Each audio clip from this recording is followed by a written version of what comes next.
todos. Que a paz de Deus, Jesus, esteja conosco. Como vocês viram, o tema é o perdão. Eu digo sempre que eu não sou palestrante, eu coloco até na abertura, expositor. Palestrante, assim, é o Divaldo Pereira Franco, Raul Teixeira, nós que trabalhamos assim na casa, somos expositores, né? O tema dessa noite é o perdão. Eu digo sempre, não sei se é sentimento de vocês, mas é o meu, que é muito difícil a gente ser cristão. A gente às vezes se acha cristão porque frequenta um centro espírita, porque frequenta uma igreja católica, ou uma igreja evangélica, enfim, né? E aí sabe, eu sou cristão porque nos filiamos a alguma religião cristã. Mas, na verdade, ser cristão é mais difícil, é mais complicado. Ser cristão é pôr em prática os ensinamentos de Jesus. Quando você consegue. Então a gente está assim num constante aperfeiçoamento, num constante procurar melhorar-se para a gente realmente ser um cristão. E entre as coisas que eu acho difícil para o cristão é o perdão. Eu acho difícil porque muitas pessoas nos dizem, eu não consigo ainda perdoar. Amar o próximo como a si mesmo. Perdoar são coisas assim para o cristão que nem sempre é muito fácil. Nem sempre é muito fácil. Então, ser cristão, às vezes, não é fácil mesmo. A gente tem que estar numa batalha para constantemente estarmos melhorando. E ser espírita, por conseguinte, também, né? Como diz o Raul Teixeira, ser espírita não é para qualquer um. Ser espírita é para quem tem peito de ser espírita. Porque realmente a gente sabe, nós espíritas, que não somos perfeitos, que estamos sempre buscando a melhora, né, constante. Então tem que ter vontade, tem que ter peito para isso. O perdão. Selecionei para vocês aqui no início umas coisas fofinhas, né? Olha que gracinha. Macaquinho com cachorro. Mas para quem não gosta de cachorro, prefere gato. Então, um macaquinho com gatinho, né? Essas coisas fofinhas que hoje circulam muito na internet, essas fotos e vídeos, né? Olha aí só, que amor. Um pássaro e um gato. Normalmente o gatinho comeria o pássaro, né? Mas ali não é o que acontece. Parece que se dão muito bem. Olha só. Bom, vocês vejam que no reino animal, animais de espécies diferentes, animais que na natureza são naturalmente inimigos, conseguem, depois de algum tempo, se harmonizar e viver juntos, sem problema. Eu mesmo tive experiência, há muito tempo atrás, de ter, quando eu morava em casa, cachorros, gatos, e eles viviam tudo junto, misturado, sem problema nenhum. Os animais conseguem se harmonizar, aprender a ter essa convivência. Difícil parece que é para nós seres humanos. Nós seres humanos parece que a gente observa o que acontece e fica pensando, meu Deus, até os animais, alguns inimigos naturais conseguem conviver, aprendem a conviver. Por que é tão difícil o ser humano ainda ter algumas dificuldades de convivência? A gente briga com o papai, com a mãe, a gente se desentende com o irmão, com a irmã, né? Quantos de nós já não tiveram problemas com os pais e quantos ainda não têm problemas? Justamente com os pais, que Jesus nos ensina a honrar pai e mãe.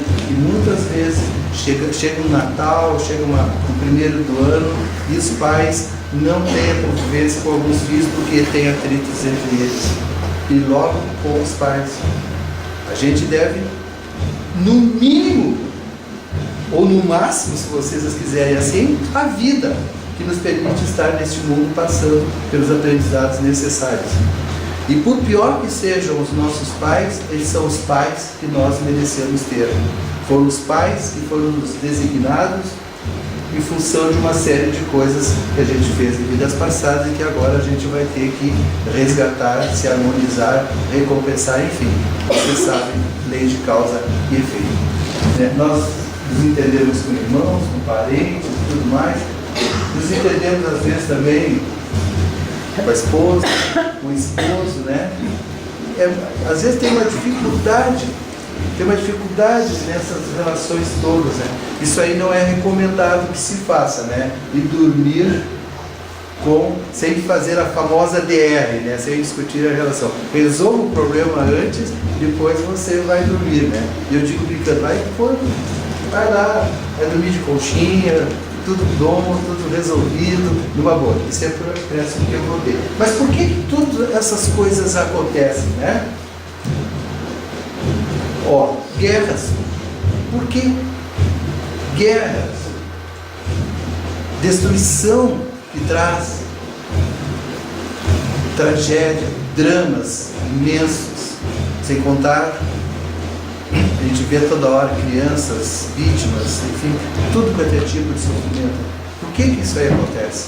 O que leva a humanidade a viver todas essas desavenças, todas essas tragédias, todas essas destruições? E a resposta é essa: ainda não aprendemos a perdoar. E perdoar em vários sentidos. Não só aquela pessoa que faz alguma coisa contra a gente, não aquela pessoa que fez alguma coisa que a gente não gostou, mas também nós não perdoamos sequer às vezes as diferenças. Não perdoamos diferenças de crenças, não perdoamos diferenças políticas, diferenças religiosas, né? Diferenças de orientação sexual, diferenças étnicas. A gente tem assim muitas vezes, quando eu digo gente, nós como um todo, não especificamente eu, você, cada um tem os seus problemas em particular, mas a humanidade tem esses problemas todos. Não se perdoa as pessoas simplesmente por serem diferentes. E isso tudo gera uma série de consequências a partir disso. A gente não aprendeu ainda a perdoar. Aquele perdão pleno, cheio de compreensão, aquele perdão que aproxima. Deus criou os espíritos simples e ignorantes. Quando Deus nos criou, nós na verdade nem éramos esses espíritos que hoje reencarnamos em corpos humanos. Nós éramos um princípio inteligente. Um princípio inteligente. Vamos dizer assim, um projeto de espírito. Uma semente de espírito. Que depois progredimos nós pelos reinos da natureza, mineral, vegetal, animal, até chegarmos no reino hominal, quando então, munidos de razão, de livre-arbítrio, nós passamos a reencarnar ou encarnar em corpos humanos. Mas quando Deus nos criou simples e ignorantes nesse sentido, com tendência, né, a crescer, a melhorar com o tempo. Deus sabia que nós íamos errar? Com certeza. Deus sabíamos que nesse nosso processo de aprendizado, de evolução, a gente ia errar muito, porque Deus sabe tudo. Então, Deus sabia que nós íamos errar sim. Mas não criou nenhum inferno para mandar a gente para lá, não. Deus sabia que íamos errar, mas não criou nenhum inferno. Deus não criou nenhum castigo eterno, como a gente se acostumou a ouvir falar. Deus não fez isso. Deus não criou nenhum inferno. Alguns defendem a ideia de inferno. Algumas correntes religiosas defendem a ideia de inferno. Porque, segundo eles, Deus é eterno. E pecar contra Deus merece castigo eterno. Mas, se nós olharmos bem o Evangelho, seja no Evangelho segundo o Espiritismo, ou mesmo lendo o Evangelho na Bíblia, nós vamos ver aquela passagem que Pedro vai perguntar a Jesus: Mestre, até quantas vezes eu devo perdoar o irmão que peca contra mim? 7 vezes, disse Pedro. Porque entre os judeus o 7 tinha uma simbologia de grandeza. E Jesus disse: não te digo até 7, mas até 70 vezes 7 vezes.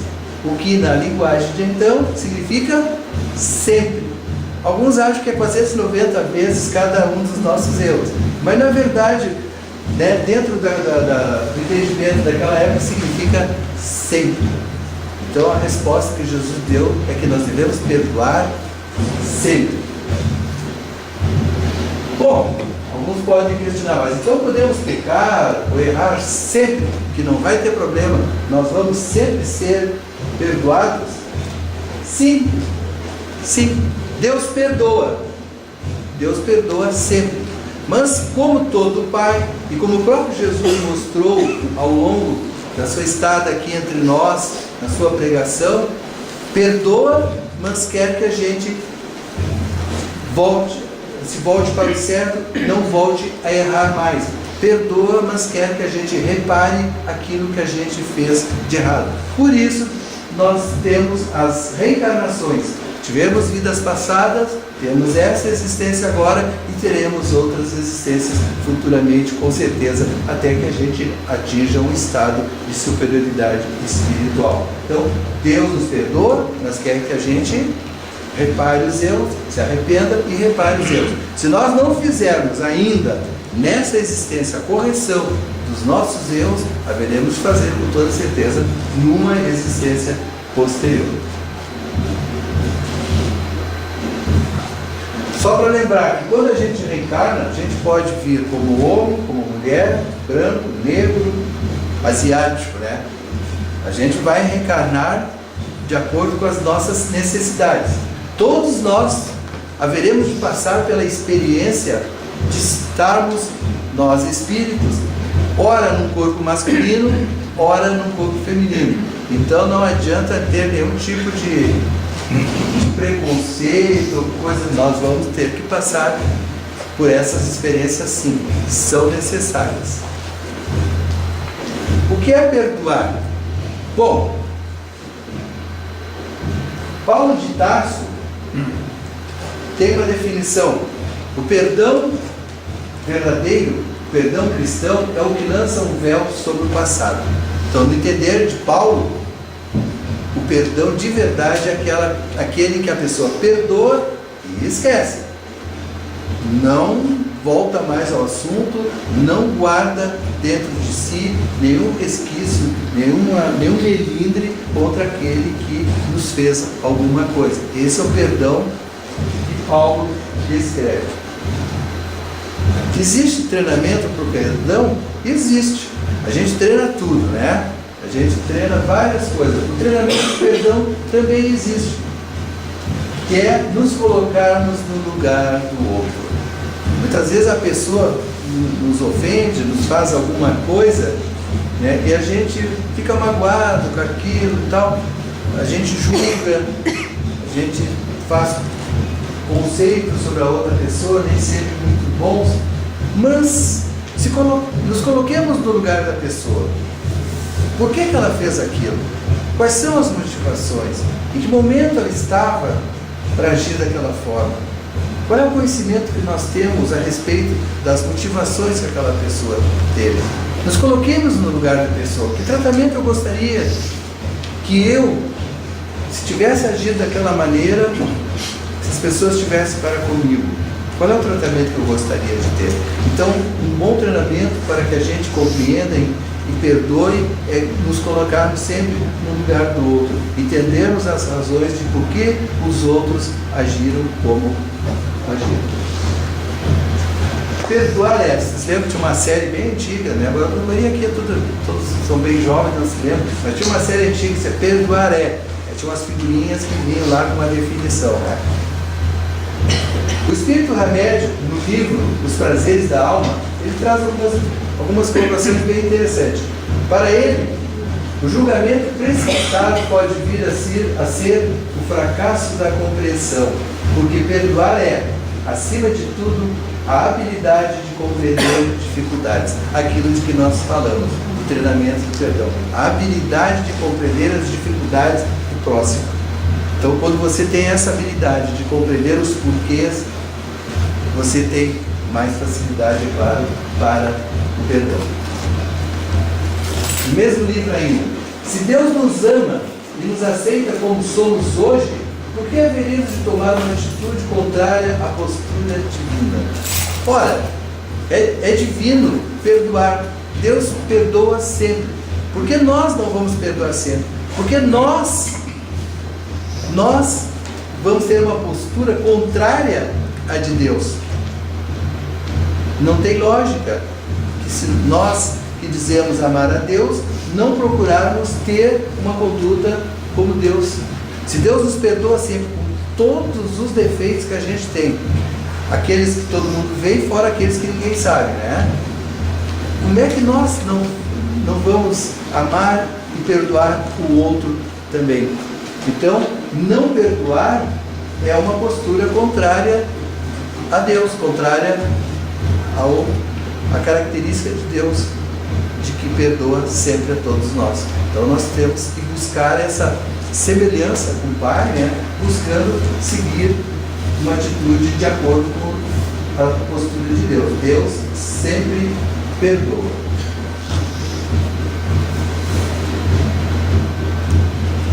À medida que perdoamos nossos desacertos, começamos também a perdoar a falta dos outros, né? Sócrates dizia: conhece-te a ti mesmo. O grande filósofo dele: conhece-te a ti mesmo.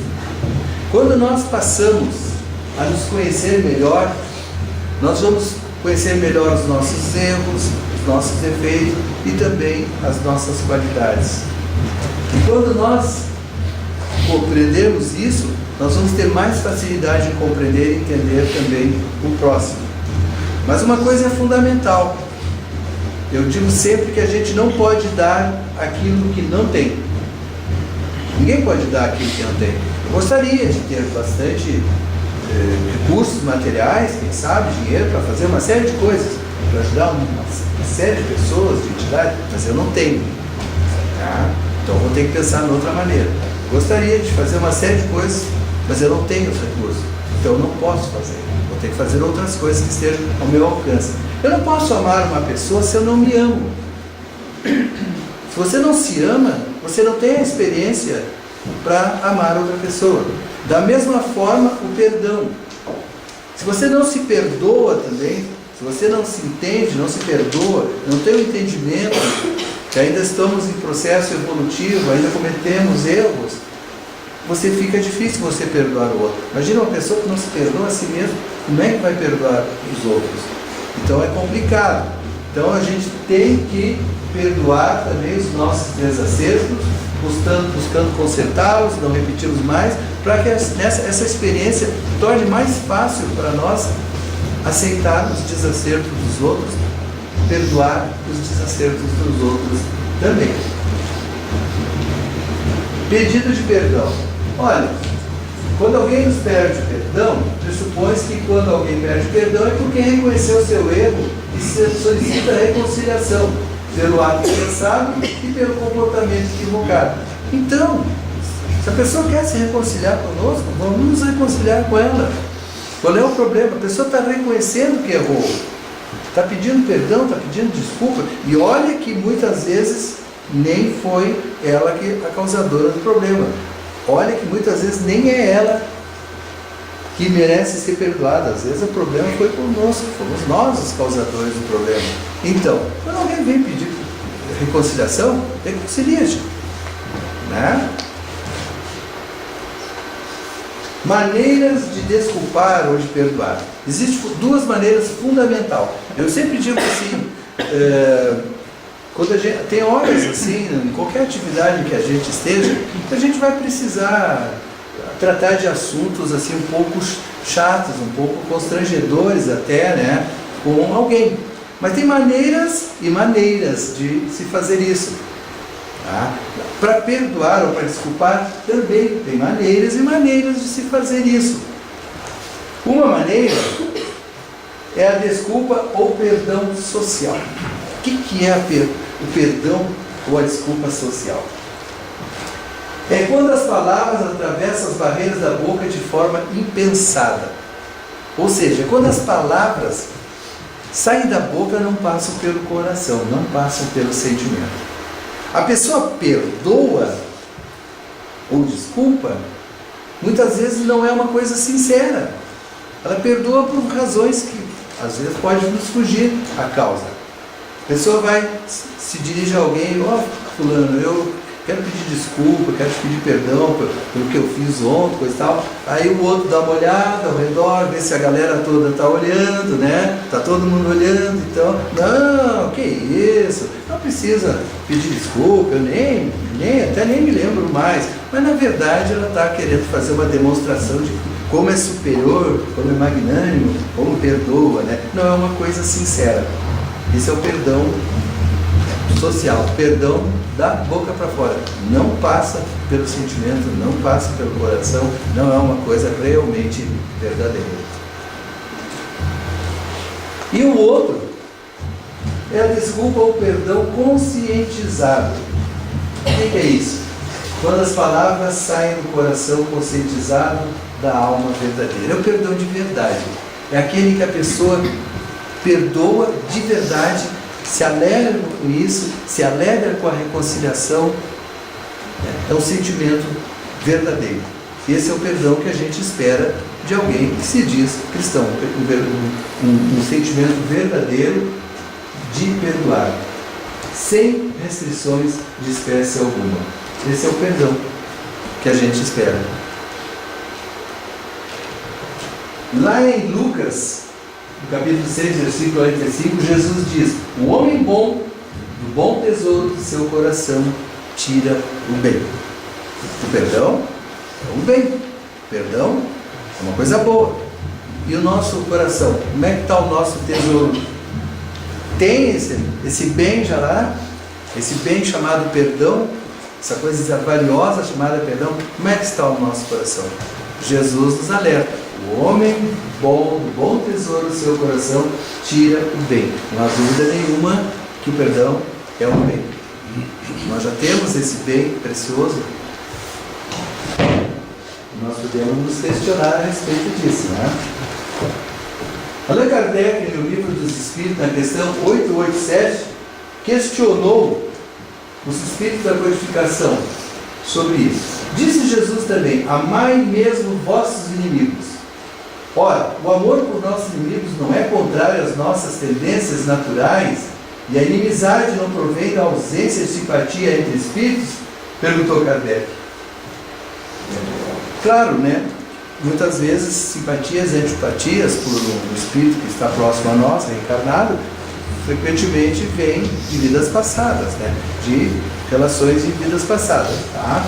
Mas quando Jesus nos ensina que devemos amar os nossos inimigos, e quem ama perdoa, quem é o inimigo também perdoa o inimigo, quando Jesus diz amai os vossos inimigos, ele não está querendo dizer que nós devemos ter pelos nossos inimigos o mesmo carinho, o mesmo amor fraterno que temos pelos nossos entes queridos, nossos pais, nossos filhos.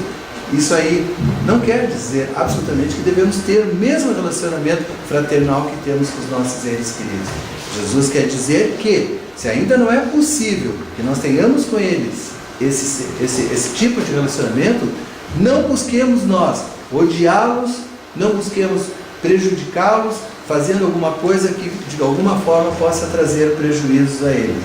Então é isso. Se nesse determinado momento você ainda não pode, com aquela pessoa que seja seu desafeto, estar com ela numa relação melhor possível, pelo menos não busque prejudicá-la, não busque odiá-la, não busque fazer nada de ruim a ela. Pelo contrário, até, se estiver ao seu alcance fazer o bem a ela, ainda que ela não goste de você, faça-o da mesma maneira, né? E quem ama os inimigos também, obviamente, perdoa os inimigos. O ato de perdoar, segundo Hamed: não exijamos dos outros aquilo que eles ainda não podem dar.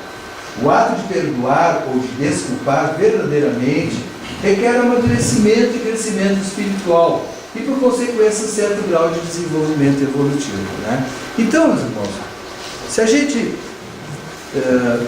pede perdão, pede desculpa a alguém, e essa pessoa nos vira as costas, não quer saber, ou se a gente desculpa alguém, a gente perdoa alguém por alguma coisa e ela não está nem aí, se eu vou perdoar, se eu não vou perdoar, sejamos pacientes.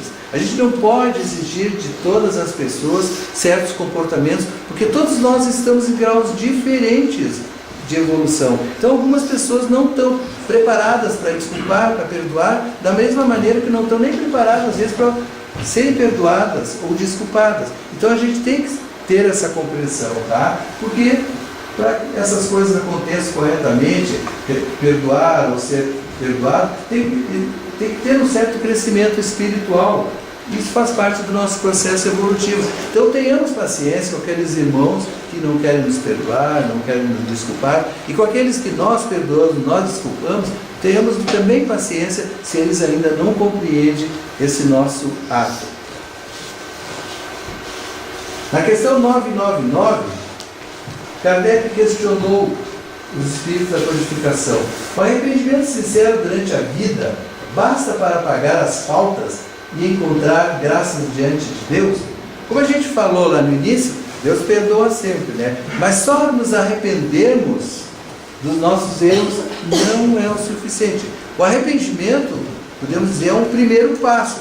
Eu errei, eu prejudiquei o meu irmão, é o primeiro passo do arrependimento. Mas Deus quer também que a gente repare o dano causado. Se a gente não fizer isso agora, nessa existência, por várias razões, haveremos de ter que fazer esse reparo numa existência futura, numa próxima reencarnação. Então é interessante que a gente procure sempre se arrepender dos erros, pedir perdão, pedir desculpa e reparar se ainda tiver condições para que a gente possa fazer isso. Mas, Vanderlei, não dá mais, o que eu fiz não tem volta. Eu assumi uma dívida enorme, eu vou ter que passar por uma provação na próxima reencarnação por causa desta dívida. Eu não consigo mais reparar o que eu fiz àquele irmão. Não nos desesperemos. São Pedro, na primeira epístola de Pedro, capítulo 4, versículo 8, ele tem uma colocação assim que eu julgo importantíssima. Muitas pessoas acham que o que faz aqui vai ter que deixar para a próxima existência, para passar pela prova ou expiação, para reparar o seu erro, para, enfim, ficar quites com a justiça divina. Nesse dizer de Pedro, vocês podem ver que não é bem assim. Pedro, antes de tudo, diz Pedro, ardente amor um para com os outros. Antes de tudo, ardente amor um para com os outros. Porque o amor cobre uma multidão de pecados. Olha só. Então, quando a coisa que a gente fez, quando o prejuízo que a gente fez, quando o nosso pecado não tem mais como ser corrigido nessa existência, não precisamos ficar de braços cruzados esperando que na próxima a gente vá ter algum tipo de provação para recuperar aquele erro. Não, a gente já pode começar a trabalhar agora no amor, na caridade. Por quê? Porque o amor cobre uma multidão de pecados. Em algumas versões diz uma multidão dos nossos erros. Então, não precisamos ficar esperando a próxima reencarnação para a gente já começar a saldar os nossos débitos para com a justiça divina. E essa frase, para mim, é lapidar.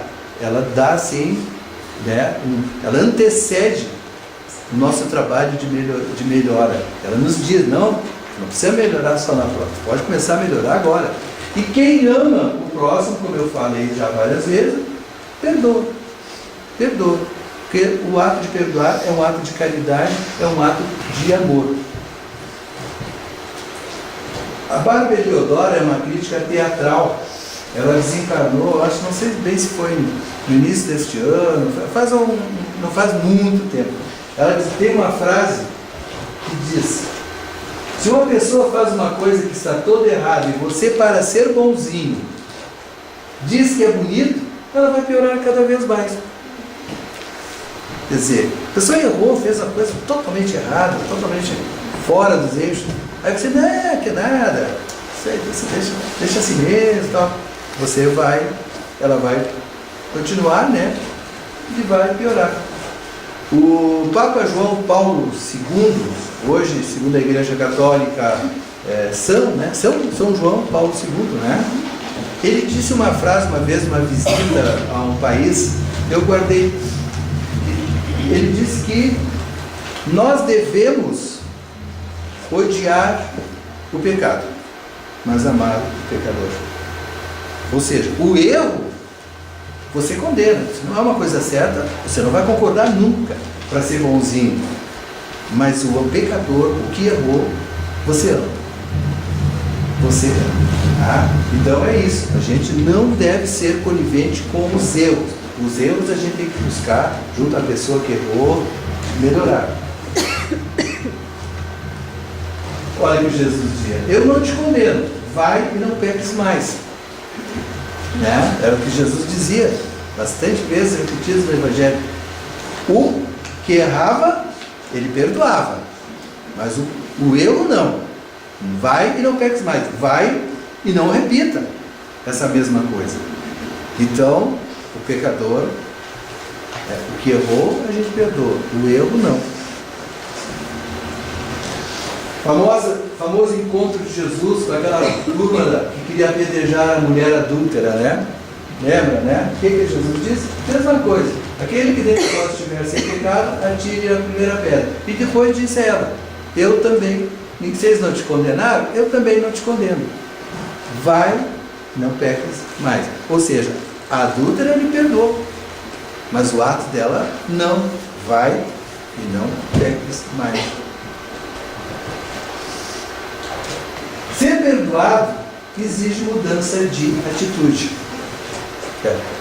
Se você é perdoado, mas também você não fica na mesma, fica uma coisa assim, né? Parece que você não sai do lugar. Ser perdoado exige uma mudança de atitude. Como nós temos vários exemplos, né, no próprio Evangelho. Maria Madalena. Maria Madalena, alguns falam que Maria Madalena foi prostituta, não sei o que, né? Mas na Bíblia, no Evangelho, diz uma passagem que Maria Madalena, Jesus tirou dela 7 demônios. Ou seja, o que Jesus fez? Fez uma desobsessão ali, né? Pegou os que estavam incomodando a Maria Madalena, né? E removeu da Maria Madalena os 7 demônios. Bom, feito isso, qual foi a atitude de Maria Madalena após isso? Maria Madalena começou a seguir, a andar com Jesus, os apóstolos, os discípulos, e a servi-los. E olha que coisa interessante, que mudança depois do perdão, da compreensão de Jesus. Quando Jesus foi crucificado, desencarnou na cruz, depois a gente conhece a história, apareceu. Para quem é que ele apareceu? Primeira vez? Para Maria Madalena. Olha que honra, gente. Para Maria Madalena. Ele poderia ter aparecido para Pedro, que era aquele apóstolo que ele escolheu para continuar no comando quando ele desencarnasse. Poderia ter aparecido primeiro para João, que ao pé da cruz Jesus passou a João as responsabilidades de filho para com Maria. Mulher, eis aí teu filho, apontando João, e disse a João: filho, eis aí tua mãe. Com isso ele estava passando a responsabilidade, mas não apareceu para João. Podia ter aparecido para Tiago, que era um dos 3 que sempre estava com Jesus em momentos importantes. Era Pedro, Tiago e João. Mas não apareceu para Tiago. Não apareceu. Para quem que apareceu? Para Maria Madalena. Então vejam a mudança radical após o perdão, após receber Jesus, Maria Madalena. Outro que mudou radicalmente, Paulo de Tarso. Depois de perseguir os cristãos por longo tempo, depois de causar os danos todos que causou, quando ele ia para Damasco em perseguição a cristãos, uma luz o cegou, ele caiu do cavalo e ouviu uma voz que dizia: Saulo, Saulo, por que me persegues? E ele não sabia do que era, de que se tratava, mas no fim ele disse: Senhor, o que queres que eu faça? E Jesus disse a ele, e ele foi para Damasco, não mais perseguir cristão, mas em busca de um cristão específico, que lá o recebeu, o tratou e se curou. E a partir disso ele foi outra pessoa. Recebido o perdão, ele foi outra pessoa. Ele saiu a pregar. Paulo fez suas famosas viagens pelo mundo de então, e se não fossem essas viagens, possivelmente nós não teríamos o cristianismo como nós temos hoje. Porque ele foi o grande divulgador numa época que não tinha nada, né, para se divulgar, não tinha nada nem sequer para andar, né, não tinha, andava assim em burros, não tinha avião, não tinha carro, não tinha nem sequer bicicleta. Paulo saiu pelo mundo a pregar, e graças ao seu trabalho enorme é que hoje nós temos o cristianismo chegando até nós. Uma mudança radical após o perdão. Outro exemplo foi Pedro. Vocês lembram, né? Pedro, Jesus tinha dito a Pedro, antes que o galo cante, aliás, depois, antes que o galo cante 3 vezes, antes que o galo cante, me negarás 3 vezes, né? Antes que o galo cante, me negarás 3 vezes. Jesus já estava sabendo, já conhecia Pedro, né? Conhecia bem Pedro. E Pedro não acreditou na hora que Jesus disse isso a ele. Imagina se eu vou te negar, Senhor. Né? Mas depois o que aconteceu? Quando reconheceram ele lá, por ocasião da prisão de Jesus, ele foi negando uma atrás da outra. Não estava com ele, não faço parte. E quando ele negou a 3ª vez, o galo cantou e ele se lembrou das palavras de Jesus. E saiu para fora e chorou amargamente. Mas naquela ocasião Jesus já sabia, já tinha perdoado Pedro há muito tempo. E Pedro saiu e foi pregar também e morreu crucificado em Roma, segundo conta a tradição, pediu para não ser crucificado como Jesus, de cabeça para cima, mas de cabeça para baixo, porque ele não se sentia assim digno de ser crucificado da mesma forma que o Mestre. Então vocês vejam, perdoados foram e mudaram de atitude. Em Mateus tem uma passagem que às vezes pode nos parecer assim um pouquinho contraditória com o que a gente disse. Eu disse que Deus sempre perdoa. Mas olha isso aqui. Palavra de Jesus, né, gente? Se vós perdoardes aos homens as faltas que eles fazem contra vós, vosso Pai Celestial vos perdoará também vossos pecados. Mas se vós não perdoardes aos homens quando eles vos ofendem, vosso Pai também não vos perdoará. Mas para aí, Vanderlei, você disse que Deus perdoa sempre. Como que não vai lhes perdoar? O hebraico e o aramaico eram línguas que não tinham muitas palavras. Então só por esse fato, muitas palavras podiam ter vários significados, como algumas coisas em português também, né? Tinham vários significados. Isso causou alguma confusão ao passar para o grego, né? Do grego para o latim mais um pouquinho, e do latim para as línguas nacionais mais pouco. Então, ao longo do tempo, muitas passagens ficaram assim meio estranhas, difíceis de compreender, em função das traduções, em função de que muitas vezes a gente não tinha o verdadeiro significado daquilo na época em que foi escrito, foi falado, né? Aqui nós podemos interpretar da seguinte maneira: esse não vos perdoará. Claro que Deus perdoa, mas enquanto a gente não aprender a perdoar, estará nos faltando alguma coisa, que é a capacidade de perdão. Então, esse não nos perdoará quer dizer, ainda falta alguma coisa para ti, meu filho. Tu precisa aprender a perdoar. Não é no sentido de que Deus não vai perdoar, Deus perdoa sempre. Mas enquanto a gente não aprender a perdoar, estará faltando alguma coisa importante no nosso crescimento espiritual. Então é nesse sentido que a gente pode, digamos assim, analisar essa passagem. Se vosso irmão pecou contra vós, ide-lhe exibir sua falta em particular, entre vós e ele. Se ele vos escuta, ganhasse vosso irmão. Isso aí é digamos assim, é uma regra de comportamento que Jesus está nos dando. Quando alguém errou contra ti, não chame a atenção dele em público. Não chame a atenção dele. Chama num lugar à parte, num lugar reservado e conversa com a pessoa. É uma regra de relacionamento humano fundamental. Se você está numa posição de chefia na empresa, você não precisa fazer um escândalo chamando a atenção daquele operário que de repente cometeu algum erro, algum deslize. Agora, se ele fez uma coisa legal, aí chama a atenção. Conta para todo mundo, de público, elogia à vontade. Mas se tiver que fazer uma correção, uma reprimenda, que seja em particular. Perdão não muda o passado, mas engrandece o futuro. É verdade, o que passou, passou, a gente pode melhorar, a gente pode perdoar, a gente pode pedir perdão, enfim, a gente pode fazer uma série de coisas, mas não vai mudar. O que aconteceu, aconteceu. Mas o perdão, a reaproximação, muda totalmente para o futuro. Porque é lógico que é melhor eu me reconciliar com um irmão do que permanecer em disputa, em briga com ele. Então, o perdão pode não mudar o passado, mas pode tornar o futuro, com certeza, bem melhor. Dê o primeiro passo, perdoe. Ou dê o primeiro passo, peça perdão. Não interessa quem foi que errou, não interessa quem é o culpado. Se você sabe que foi o outro que errou, não interessa, vá lá e peça perdão para ele. Talvez ele se surpreenda com isso. Não, mas peraí, fui eu que errei, foi assim. E as coisas se resolvem, se reconciliam. Então não interessa quem errou. Tome a iniciativa. Tome a iniciativa. Talvez o outro, por razões que a gente desconheça, por timidez até, ele talvez até queira essa reaproximação.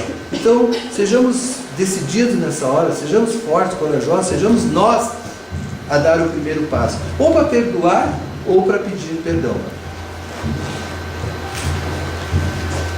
Gandhi diz: o fraco nunca perdoa, perdão é característica do forte. Tem horas que realmente a gente tem que vencer uma série de coisas para perdoar, mas é ser cristão.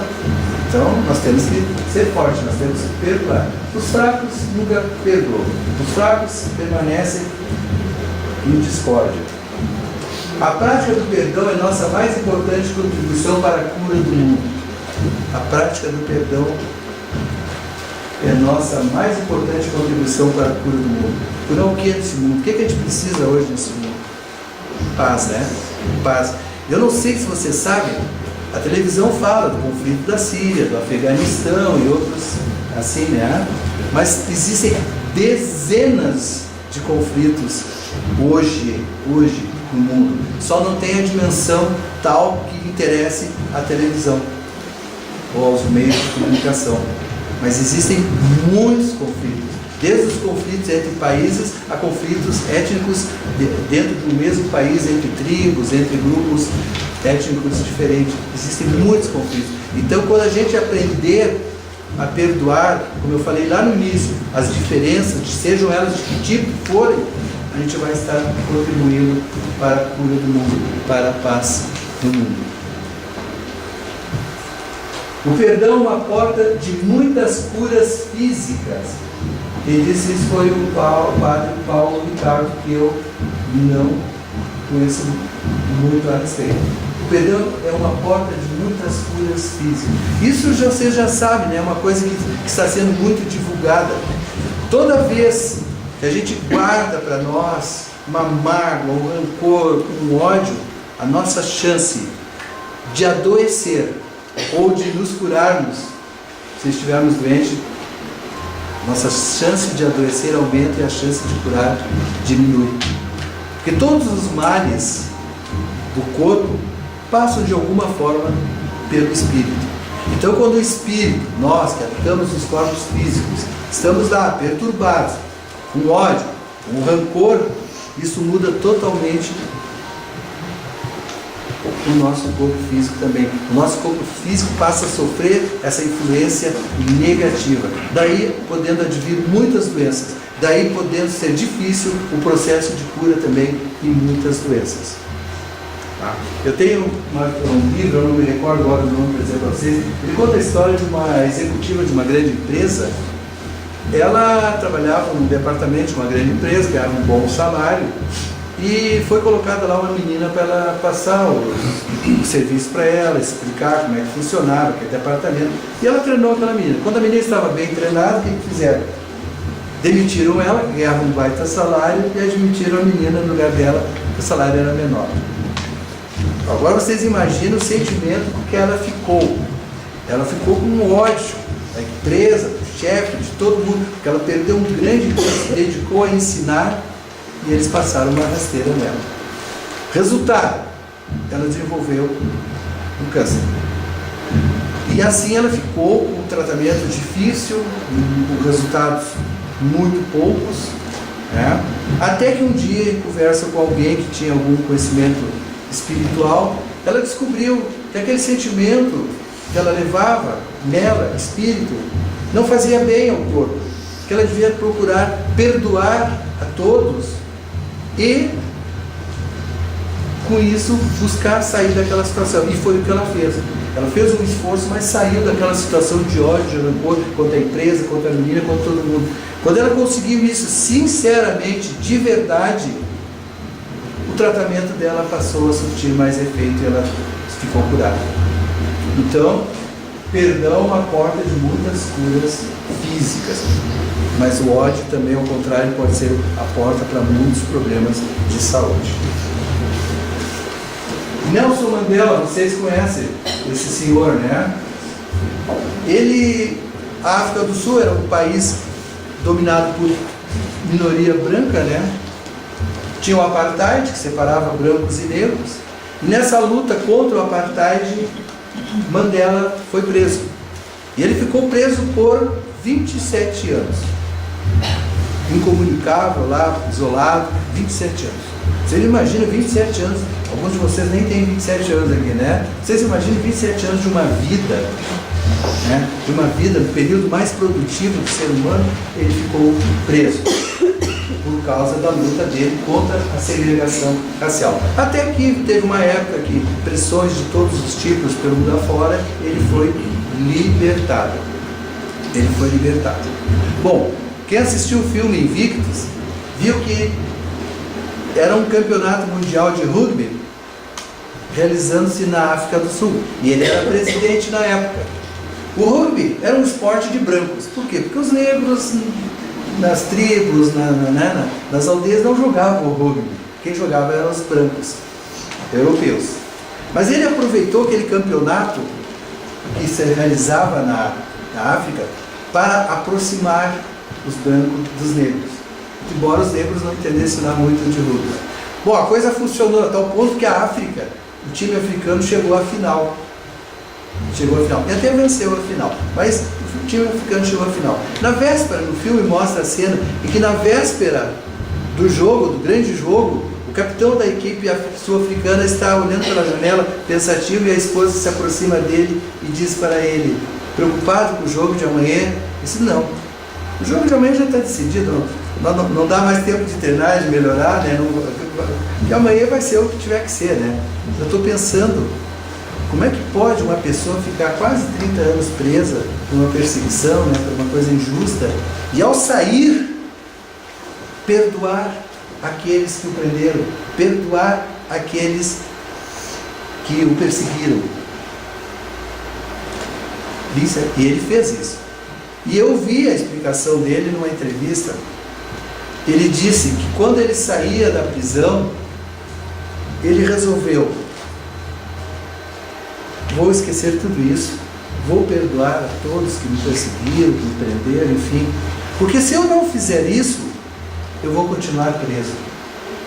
É o que acontece quando a gente não perdoa. A gente continua ligado àquele problema. É o que acontece quando a gente odeia. A gente continua ligado ao problema. E ele chegou a essa conclusão. Se eu não perdoar, eu vou continuar ligado ao problema. Eu vou continuar preso. Eu não vou me libertar desse problema. E ele resolveu, então, perdoar. E você sabe, né? Não vamos julgar se foi bom ou não presidente, mas ele fez isso. Ele procurou esquecer aquela coisa toda, aquela disputa toda, e buscou unir o povo sul-africano, negros e brancos. Assim também. Então a gente tem que se livrar do problema, perdoando. Porque se nós não perdoarmos, se nós guardarmos ódio, mágoa, rancor, nós vamos continuar ligados àquele problema. Então o melhor para nós, para a nossa saúde espiritual, para a nossa saúde física, é perdoar. Como fez Mandela, né? Dizia ele, sonho com o dia em que todos levantar-se-ão e compreenderão que foram feitos para viverem como irmãos. Então, diferença, como diz o Dr. John Gray, diferença não é certo nem errado. É simplesmente o que existe. Não é certo nem errado a diferença. Diferença é diferença, é normal. Nós somos diferentes. Uns são homens, outros são mulheres, uns são negros, outros são brancos, e uns têm mais estudos, outros têm menos estudos.